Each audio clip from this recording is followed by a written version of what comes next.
My journey with UHN began almost 3 years ago to the day when I was diagnosed with stage 2 invasive breast cancer.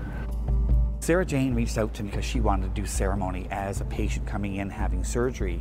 And it was really, really important to her to be able to have a space that she could do her ceremony, practice her culture, and ground herself as she was about to take on a really, really important new journey in her life.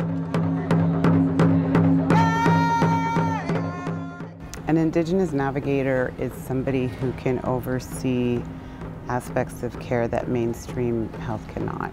There isn't one line of care, there isn't one line of spiritual care that you can look at. You know, being First Nations, Inuit, or Métis, there are many, many different communities, there are many different teachings, there are many different paths, and there are many different needs that could be fulfilled. Leonard met my son and I on the day of my first surgery to make sure that we had a safe space for ceremony. And he gave us all the time that we needed, but he provided that space, asked if I had the medicines that I needed, which I did, and then led us to where we needed to be. And the significance of that, of having that time to come together. Sorry, it's still emotional.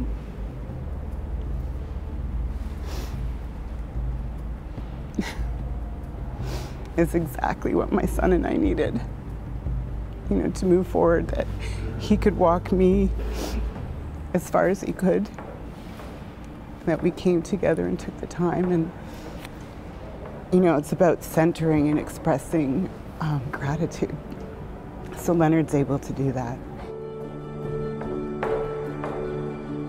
I've had a patient up on the surgical unit recently. First Nations man came from up north. English was not his first language, so of course, making sure that I could reach out to staff and say, listen, this gentleman speaks Ojibwe.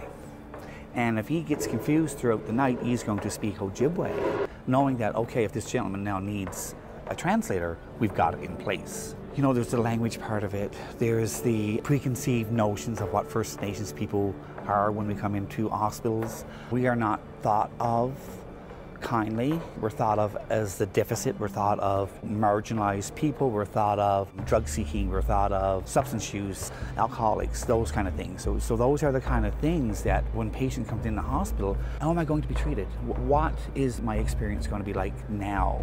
So it's always making sure that when folks come in is having that education part, making sure that they've got my card, they've got my number, they know how to find me. And the other part is when I go up to the units, I make sure I identify as the Indigenous patient navigator. So he's in bed 2, right?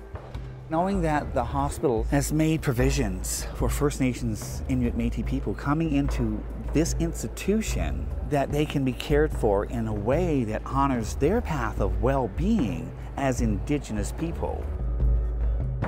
That to me is the start of reconciliation.